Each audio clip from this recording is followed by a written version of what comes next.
Ay ma'am, so una po, remove nyo muna to. Ayun po. Hilahin nyo lang doon. Ayun, matatanggal na po. Same lang kung paano nyo ibabalik rin mamaya. Tapos, pagkatapos nun ma'am, may dalawang screw po. So, ito, saka yun. So, remove lang.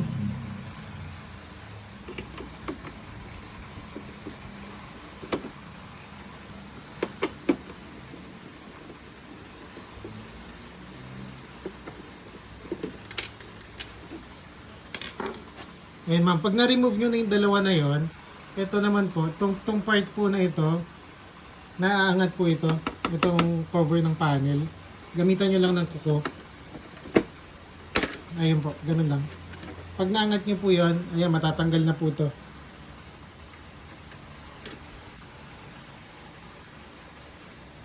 Ayan ma'am. Ayan, pag na-remove nyo na po yan ma'am, ayan po, pag na-remove nyo na yan ma'am, tanggalin nyo lang itong dalawa na to. May dalawang flex cable. Unahin nyo yung malaki, hilain nyo lang. Mamaya, dyan nyo rin yung pagbalik nyo. Diba, isusuksok nyo lang ulit. Tapos yung isa yung maliit naman na flex cable. Ayun po. Pag natanggal nyo na po yung dalawa na yan,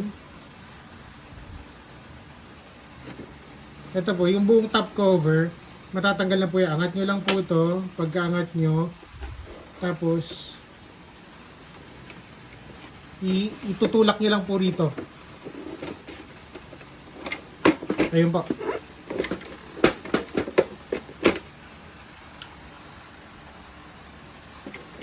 Ayun ma'am. So, ayan po, matatanggal nyo na yung top cover.